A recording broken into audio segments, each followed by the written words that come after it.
So I see there are several coordinators in here, and this is a smaller group.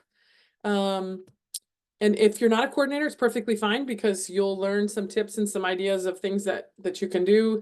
If you were with us for the balance recruitment, how many of you went to the balance recruitment session yesterday? If you want to put that in the chat, because this is gonna build on that. So I see Dee Dee and Bernardo, Ashley. So several of you heard the full kind of overview of what balance recruitment is. So this one is designed on how coordinators can support those efforts.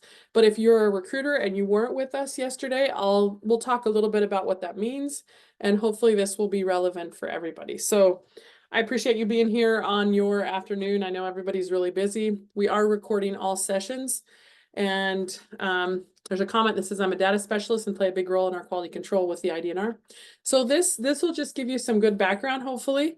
And if any of you want to unmute yourself at any point, you can't, but if you want to talk, what I'll do is lower everybody's hands. But if someone wants to, if they'll put it in the chat box that they're interested in making a comment or asking a question, since we're a smaller group, we definitely can do that. And so feel free to, mention if you want to. Just to let you know that we are recording. So I think one of the challenges that happens a lot of times in IDNR is people inherit different positions. Like maybe they start out as a recruiter or as a lead recruiter, and then they become a coordinator, or they're hired as a coordinator and all of a sudden maybe they've never done recruitment and they're over recruiters and they're trying to figure out how to support them. So this presentation was put together by our work group. We have, and several of the members are in the audience, so I applaud them for their help on this. The idea was to take those balance recruitment modules that we have that are on our website and find out ways of how coordinators could support those efforts, like actual everyday kind of things that you could go out and do. And we wanted to make some slides that would show coordinators how they could support recruiters. And so what I'm going to share with you are those slides, and then a little bit of the background and some ideas that can go with that. And then those of you, I'm going to make sure that I put the chat box up. So if I see a comment by anybody that, we can expound on, we'll make sure that we do that. So again, this is helping the balance recruitment efforts modules, which are on our website. So I think maybe I'll just pull those up real quick, just so that you can see those if you're new and you're not sure what I'm talking about. If you go to our website, the IDRC website, it looks like this. If you scroll down, there's a section for recruiter resources. And on recruiter resources, you will see up right here at the top, there's something called the Balance Recruitment Series. And so you can see these 4 different modules, and then there's a coordinator section. What we're going to be talking about today is the coordinator section. But these are designed we recorded them so that if recruiters wanted to listen to them themselves, or if coordinators wanted to listen to them and be able to train if they were brand new, we have the slides here also that on any of them, and you can make it your own. But the idea is there's some basic things that should be happening with recruitment across the country, and we call that balance recruitment. So if I can go the right direction. So today we're going to kind of look at how you can support this if you're a coordinator, and we'll highlight what it is if you're a recruiter, just so you know what we're talking about. So before we go on, if you had a recruiter that you're supposed to train, and so recruiters, if this is you, because sometimes recruiters wind up becoming the lead and all of a sudden they're supposed to train others, and you told them that you were told that they needed to canvas housing, what guidance would you give them? Where would you tell them to go? Like, how would you support their efforts? Go ahead and put it in the chat box. Any thoughts that you have? Because this is something we're saying is important, but sometimes recruiters are just told, hey, you need a canvas housing. But how could you actually support them and help them know where they should go or what they need to do? What are your suggestions? What do you say? Past data. Look at maps. So Claudia, when you say maps, what kind of maps are you suggesting? I'm putting you on the spot if you have. Houses with a car and out-of-state tags, people say. Look for Section 8 housing. Maggie said, I will assist them with the list or train them on how to retrieve the housing list. Claudia says there's links from IDRC. IDRC we do have on our agriculture portal. We have trailer parks. But let's say if they say, well, how do I, I've got my, maybe they have 3 or 4 counties. How do I know which housing? How do I know What to ask? What would you suggest they be looking for? What do you think? So Ashley says past data, previous addresses that families were signed up, maps of trailer parks, and location of high mobility. Okay, so look at COEs for common locations. So you want to make sure, so again, we're talking from this perspective of coordinators. You want to develop some of those listings of priority areas with your recruiters. So where do people come, you know, if there's nobody else in your town that knows this, where would you, let's say I'm a brand new recruiter and I have a new area. Who in my county might know about housing? Who could I possibly talk to? Let's say that I don't have any previous data, like I don't have anything. What could I do? So Alejandro says we look into data. Let's say I have nothing. Who could I talk to in a community that might know about housing? What do you think?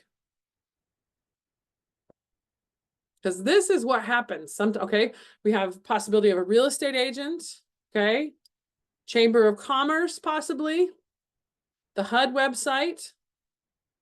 Anything else?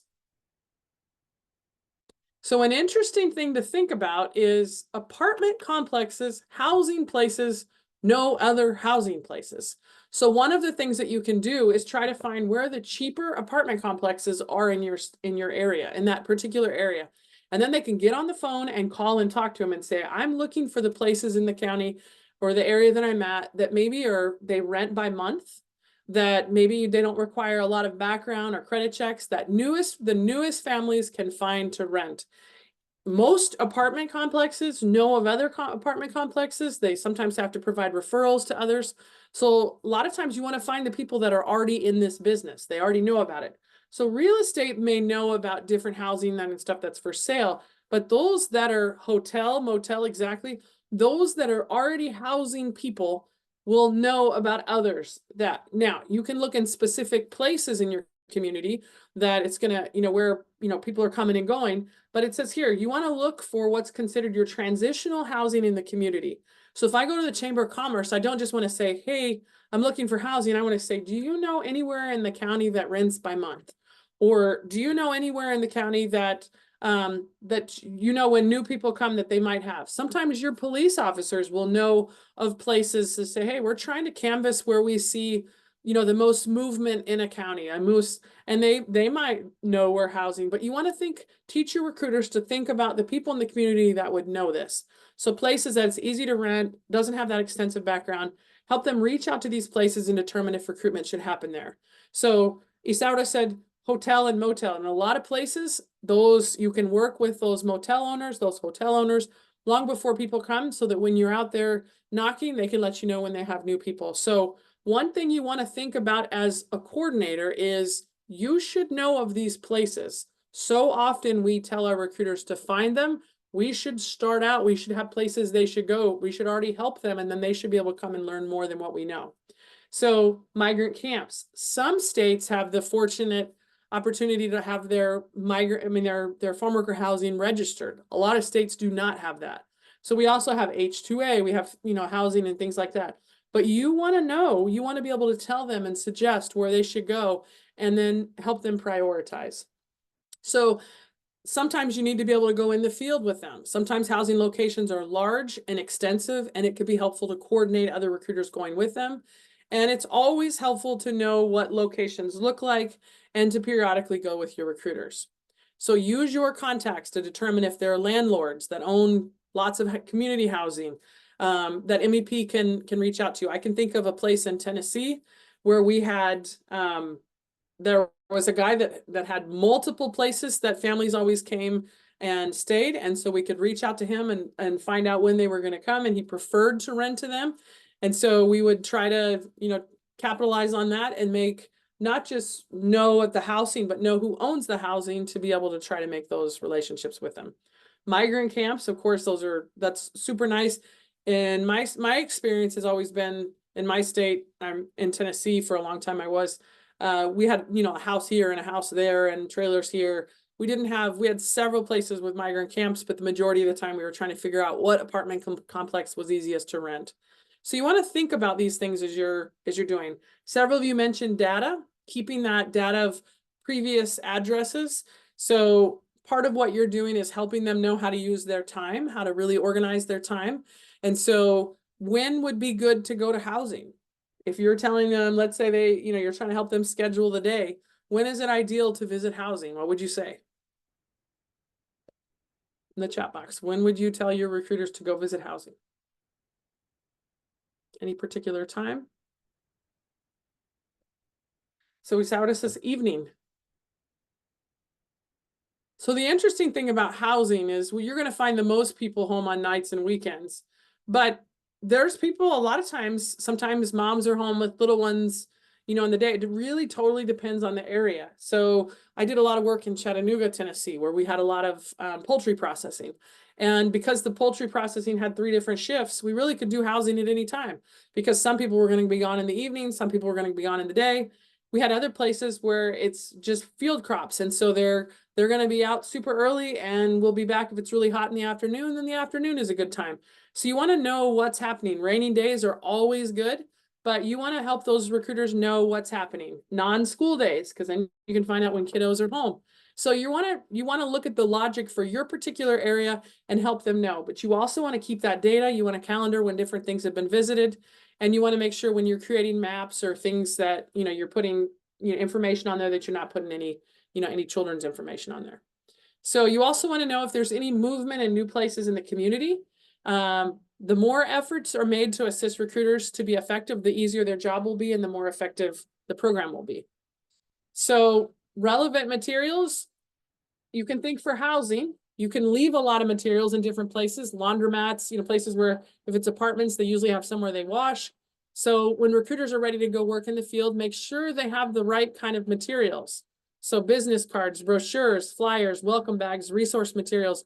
Do not send them out with nothing. And so then they're trying to convince families that they want to sign up for the program, but they have nothing in their hands, nothing of relevance that, that would be relevant to the people that you're reaching out to.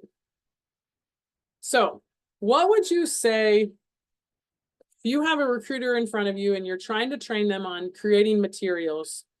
What would be some advice that you would have to have them effectively market to the community or to who you're reaching out to? What would be the difference? Like, what would you tell them as far as flyers or anything on for different groups? What would you suggest? Any suggestions? Because we talk about this a lot of times, but we may not break it down for what it actually means. What do you think?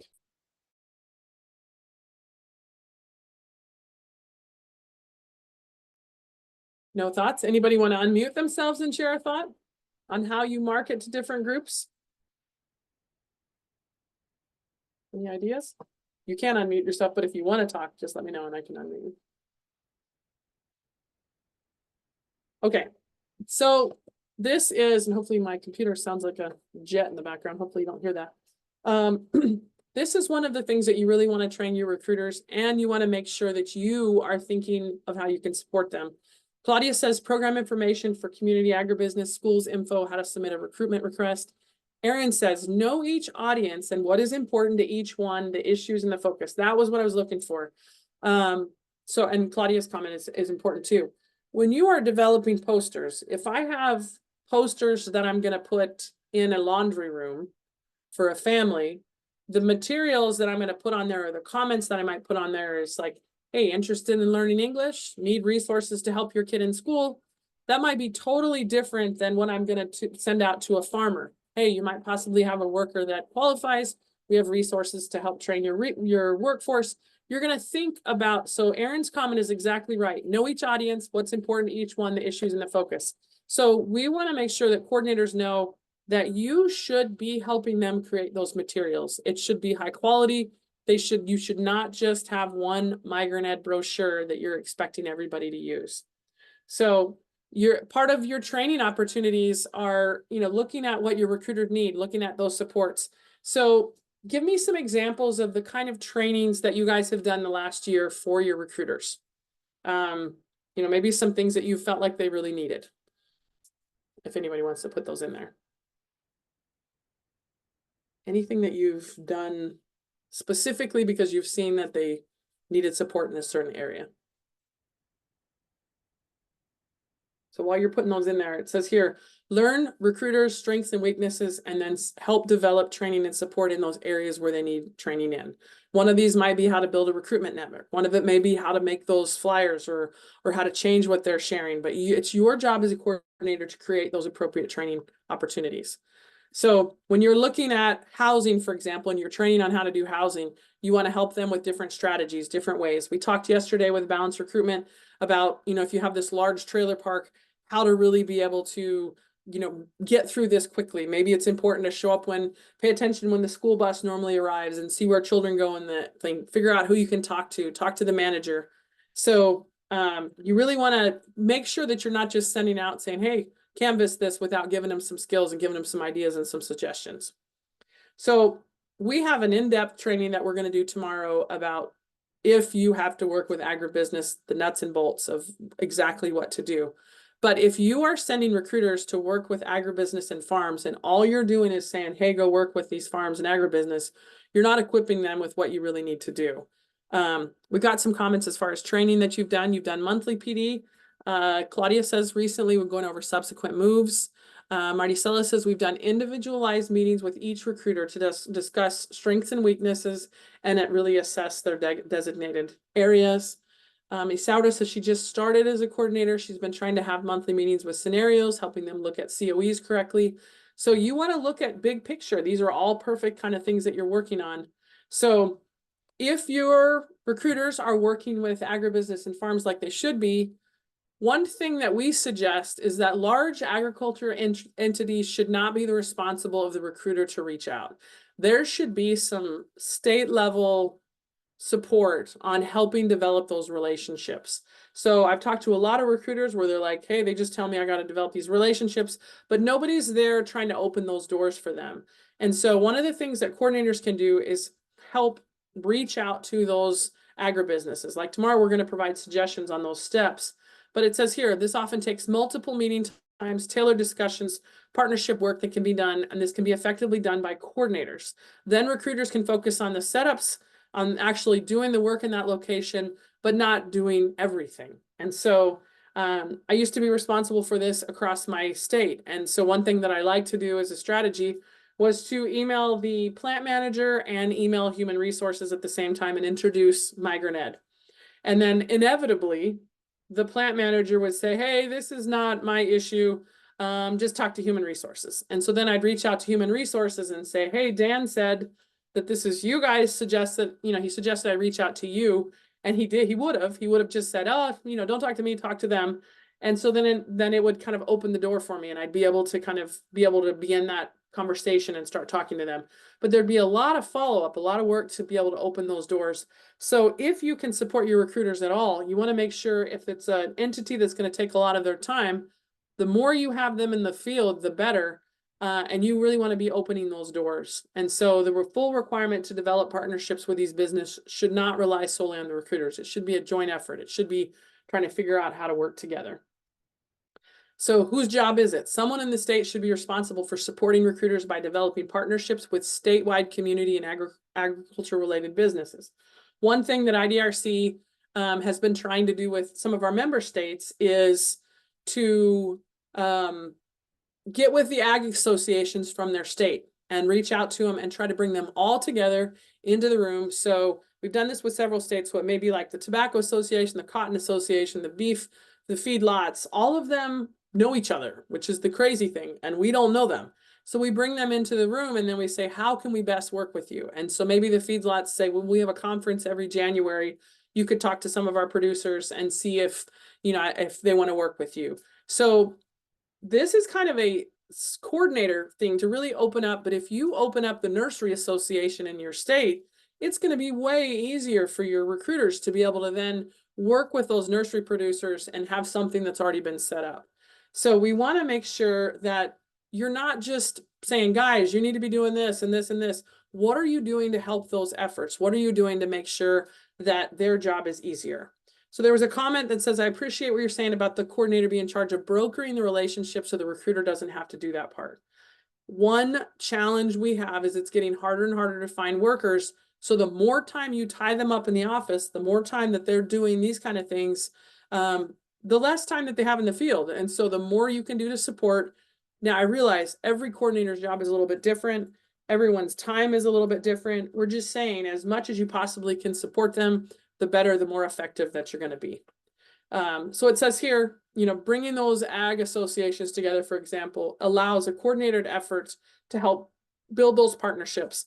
And it will look a lot better, for example, for the Colorado Department of Ed to be reaching out to the Meat Packers Association than one random recruiter in one area that's only working in. So you want to figure out, who should be that person, how that should work. So coordinators can develop those relationships with the associations, the resources, Farm Bureau, Ag Extension, USDA. This is something that we think nationally we really have not capitalized on. We've realized that ag knows each other. I know IDRC states have heard this. Our technical support team has heard this.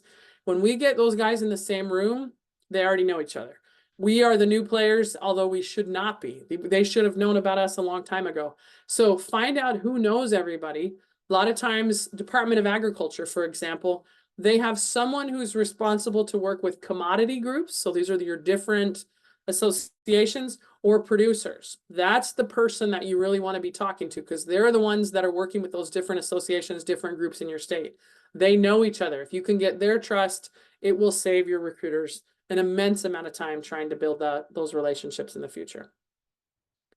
So assist in this development of the network, help empower them to develop their own network with the employers by providing training on how to engage with employers and the benefits of migrant ed.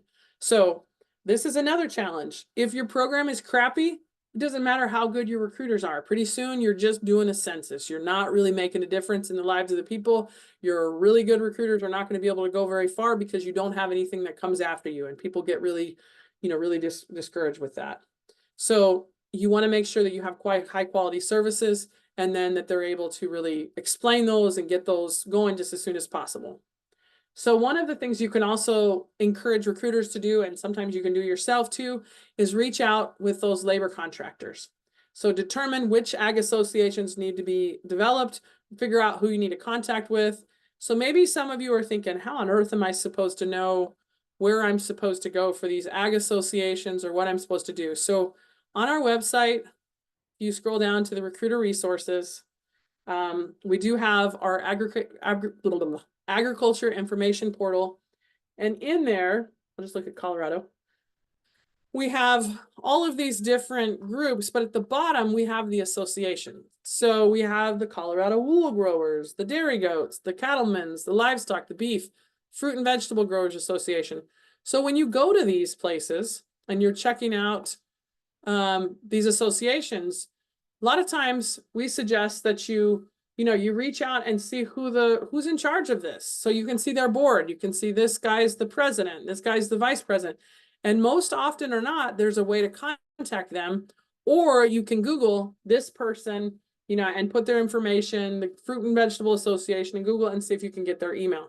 And then you can reach out. So we really suggest you bring them all together. You have some sort of meeting. You kind of talk to them about what they do, and try to figure out if there's a way that you can work together. And surprisingly, once you make 2 or 3 contacts in ag, they open it up for everybody else. So you already have the listings of these to get started. There's probably way more, but these are some that you can have a concerted effort. So on your state leadership, you can figure out, how you can reach out to each one of them. But this is definitely something that, coordinators can really support recruiters in that area. Keep documentation. So I've seen people keep paper documents that they're like, yeah, I review it, and then it goes into a binder. We definitely should be way past that these days. We should have some electronic resources to be able to know where recruiters are going. You can't really analyze so when I first started, I remember my state director at the time was like, look at this recruiter. She's got 120 in a month, and this one's only got 30. And so this one must be doing good and this one's not. Well, it's not that simple. And so I remember going out and finding in the first 15 minutes of the day, maybe 4 workers. And then the next day I might work all day long and find 1. And so it's really hard to make sure, to just kind of compare, oh, well, this recruiter has this and this one has it. Every single person is different and what they have in their area is different. So one of the tools that we do use, and Emily just put this in there, we have something called Connect Team. and you can just Google it. So any member state, so if you're a member state of IDRC, you can get this for free. IDRC, this is actually free for 10, up to 10 people through Connect Team, and then it costs more once you add more people. So but we pay kind of an enterprise account for all of our members. And so what this is an app that you can do scheduling, you can do time clocks, you can do reports. I'm trying to find where they show kind of what they have. They keep changing this, so it looks a little bit different. But Connect Team is a pretty cool tool that you can basically create this, this app that it creates it for you, but you can create specific reports. So maybe you have a farm visit report, but the goal is any reports that you have, the data is going to be used somewhere. It's going to help people become more effective. It's not just, oh, they made 13 visits and you can't really tell what kind of visit was, what was it for. You should be able to use the data to be able to show if your time is being used effectively, but also to be able to, if there's turnover, be able to have that historical data to be able to show what's happened in the past. We had a super good recruiter for a long time in Tennessee. Some of you may remember him. His name was Juan Chu. He passed away, but many years ago, but I had the pleasure of working with him for many years, but he absolutely hated reports, hated them, hated to type them up, hated to write them, and he was such a good recruiter that we could always tell where he was from his COEs and from the conversations. He would call me on Mondays and tell me everything that he'd done, but he absolutely despised to get any reports. And so one of our challenges was to get what he knew.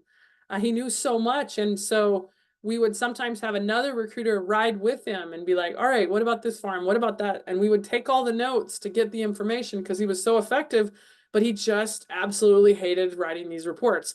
Now, all the other recruiters, I required it of them because they would do it and not cause, he just hated it. And he just didn't want to even do his job so in order to work with him, we would make sure that we would, do these ride-alongs every so often and make sure we got all the information from him and we could, back up whatever we were able to show. But he was super effective. And when he passed away, we still had people call from all over the place asking for him, and he was really good at his job. He just despised that part. And so as a coordinator, part of my responsibility was make sure that we actually got that information besides just his COE information. And so I realized that not everybody loves reports, not everybody, but it is really key that you can have information about where your staff is going and you know how to support them. So you want to have that historical data also. And so Connect Team is an easy way to be able to create those specific reports with just the information that you need. So another thing as a coordinator that you can do is really help them determine priorities. So maybe you take, I think it's Bernardo from New Mexico on there. I know in the past I've worked with them and where they've taken their state and looked at the numbers where there were the highest number of possible farm workers, and they would divide recruiters into specific areas and say, all right, you got several priority counties. And so these are the counties with the most ag, with the most possible workers. So let's make sure we really canvass these before we get lost in the weeds in these ones that have just really small numbers. And so that's a good strategy if you don't have enough resources or you don't have enough, staff to cover, that you help them with priorities of what they're supposed to do.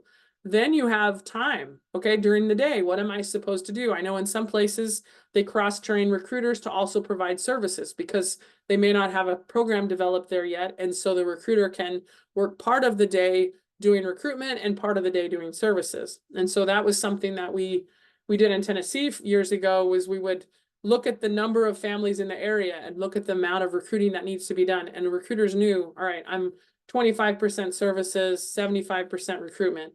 And it may look different for each area depending on what they had. But you're going to help them kind of establish those priorities of what needs to go on. And so often this doesn't happen. You just assign a recruiter to 4 areas and they don't know which one has more probability of finding more workers. They don't know what's going on. And it's like an Easter egg hunt where you're not even sure what the eggs look like or where you're even supposed to go. And you can just wander around without even having any idea. So to be an effective coordinator, help them know the priorities, help them know what to see. And so I know we've showed several of you, we have the Power BI tool that lets you actually see your county numbers. So if you haven't seen this, I'm just going to share this. I know several of you have been with you for yesterday and today, so I don't want to keep repeating a lot of the same things, but I'm going to share with you these state maps. So I'm going to drop this in the chat box. These, if I had nothing else, no resources whatsoever, and I'm going to go to Colorado again. This lets me know what's happening in different areas by the possibility of finding workers.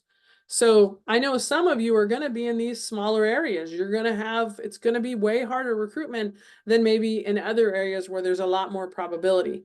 But maybe you're the recruiter for the whole state and you're not sure where to go. So you use these resources to be able to say, okay, on this color code, it looks like this county has the highest probability of finding workers because it's got the most workers reported on the farm workers on the census. So if I'm down here, I need to make sure that I'm super effective with my time. Where are my farms? Where am I actually in all my areas? Am I just in the school or I'm actually, so you can help them, your staff, or if you're the recruiter, you're trying to make sure that you're really looking at this and you're figuring out, where you can go. So let me go back to my slides. So get to know their needs. Make sure that you know your individual recruiters and you know how they need support. Get to know. It says, there's a comment, it sounds like yeah, but we saw a huge difference from all staff when I helped and wrote down top priorities and what they can do if they have time or approximate percentage breakdown of how we expect them to spend their time. Exactly. Give them bounds within to work. We don't have to micromanage, but you can say, hey, I'm really hoping these things happen because in your area, it looks like this. And this is how, what we really expect to happen. An example of, trying to use priorities, one of the things that we did was take our 40-hour work week and turn it into 3 long days. And then with an extra part-time planning time. So it may be, 12-hour days for 3 days a week.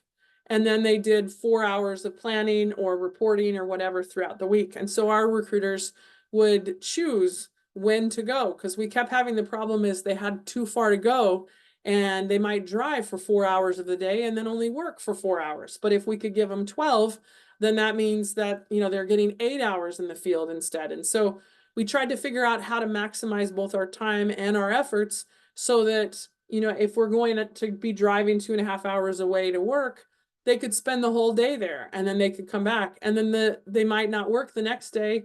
They might work Monday, Wednesday, Friday, or they might work, Tuesday, Thursday, Saturday, but there would be some flexibility so that but we would be more effective instead of just spending half our day driving all the time.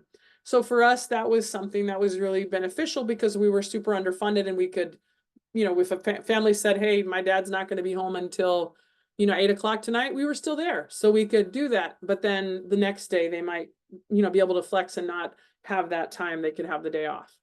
So find out their needs. It may be totally different, and you want to make sure that's happening. Now, this is something that can be done very effectively by supervisors, and sometimes it can be a real challenge, but you want to support school-based recruitment. Some of you, this is your bread and butter, that you have no problem with this. Some of you, this is your challenge to get into the schools. Maybe your program is more, outside field-based. I can think of a couple states that are on here right now that they are super good at going to all the farms and the housing, but it's a challenge for them to get into the schools because they haven't been school-based. And then for many, it's the opposite. So you want to make sure that you're facilitating opening up new school districts. Too often, this is up to the recruiter, and the recruiter may show up and talk to a principal who may not let them in. Whereas if someone from the state could reach out to superintendents and let them know that this is a priority and they could trickle that information down to principals, it would be so much easier. And so this happens too often in Migrant Ed is we do bottom up instead of top down. And so you want to make sure, if it's possible, that you are reaching out to those districts. You're trying to make sure that there's a liaison. You're trying to make sure that you do some training throughout the year. One of the things that we used to do was we provided training on how to work with disadvantaged kids, whether they were migrant or not, and use some strategies that our tutors used with our students. And we would provide that for all regular ed teachers when we did a migrant ed training throughout the year. And so they would get to know us from the resources that we were sharing. At one point, for example, we used to do a training where we would do everything in Spanish. And so I'm in Tennessee, and so we're an English only state. So it's actually against the law to teach in another language unless it's like a Spanish class or, you're translating after. And we would use all the strategies that everyone suggested were good for students who are learning other languages. We would make sure there was, you know, pictures they could see. We would make sure that there was, you know, there was a dictionary, all of these different things. And we'd invite teachers and we'd use those strategies on them. I'd have a book that was, you know, visually seemed very easy to understand. I would do the whole training in Spanish. We'd ask them if kids needed translators or not. And those that said, no, they don't, wouldn't get one. Those that said they did, we would give them a dictionary, and we would give them, you know, about an hour-long experience of what happened to their kids. And in the end, they had to stand up and introduce themselves and all these things that we normally ask students to do without any problem when they first come to our schools. And so we would do that as part of our migrant ed training to say, we have kids that may have specific needs, and you've got to understand kind of what it feels like to be in that spot.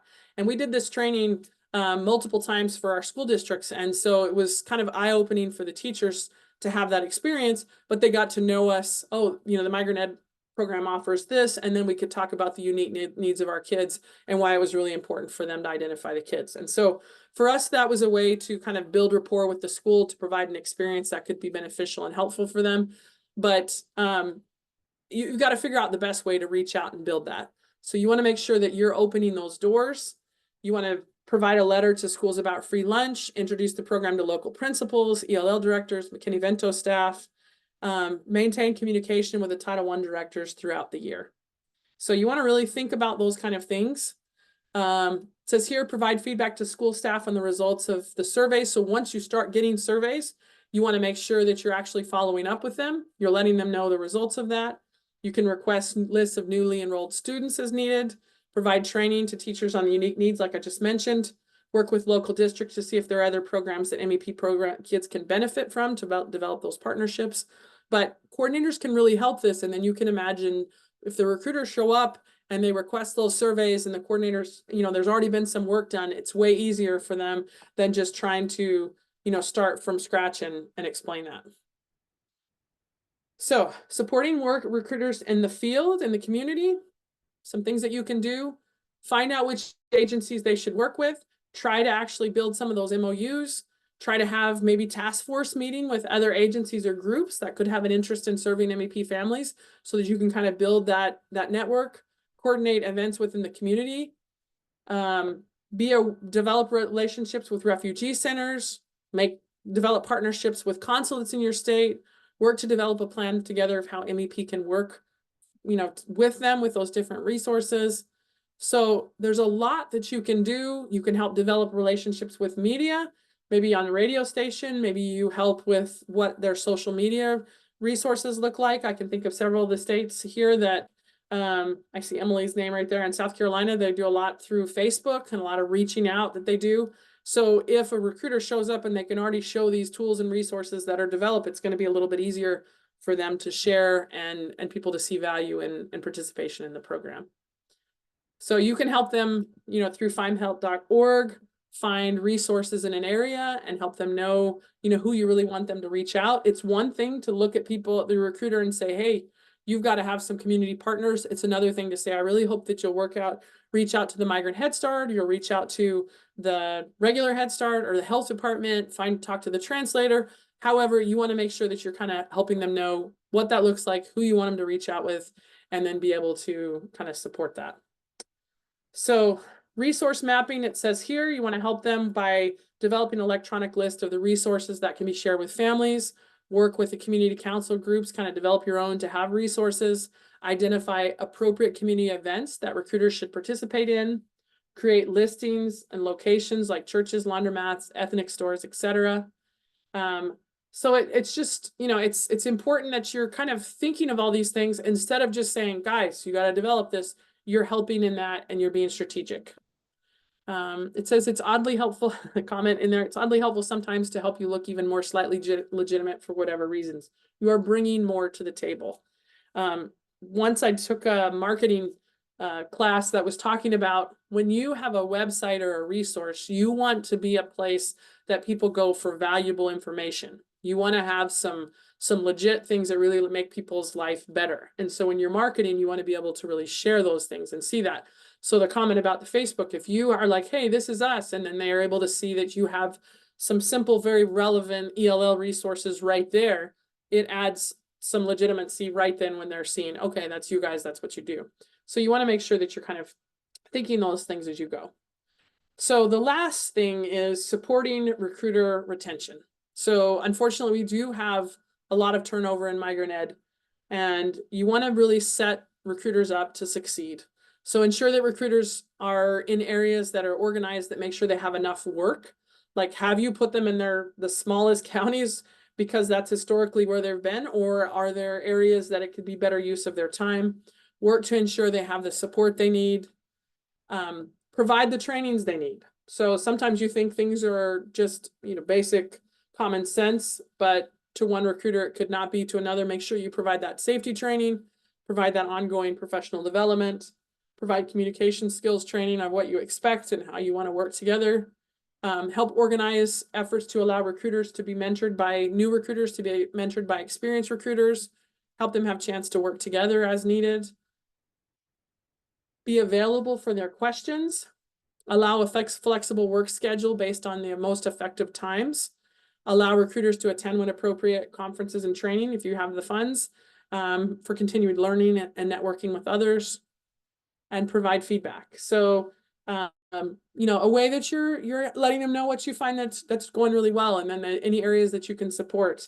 And I know that OME suggests that we have yearly evaluations with recruitment staff. And so you can help them. That can look different in every single area, but just, really recognizing what's going well, recognizing where additional support can be given, and getting their feedback through that process. And then the elephant in the room, make sure that their salary and benefits are competitive with similar jobs in the community. Make sure that there's ways that they have recognition for attendance, anniversaries on the job, performance, things like that. Everyone likes to know that when they're doing a good job. I know sometimes people are motivated by different things. And so when they know that people value their time, and, it's a weird world. People, we don't always have the resources and the funds that we want to be able to, provide the best salary to people. So you want to make sure that you're providing incentives and supports to your recruiters that make their job so they feel valued and they can see benefits there. General support, make sure you're getting that documentation that you need. Make sure that you're helping with that plan together. I know yesterday we did a training on, creating your statewide plan, and you can check that out, but make those plans together. Make sure that you're really helping them know what activities they should be doing, where they should be at, how they should canvas. So we just want to make sure that good coordinators here know how to support everything recruiters are required to do. We should not just put the burden of all recruitment efforts on recruiters. The more support you can offer, the more effective their time will be. And this will really help leverage supports and resources. So you don't have to micromanage, but definitely support. And you want to make sure that you're able to really help with effective planning. So it says here, most recruiters are not able to cover all their areas. Most programs have limited resources. A coordinator is critical to ensure that the most important things are happening. And this can really open the door. So those are the slides that we have to really kind of support recruiters. And so I'm gonna turn off the record.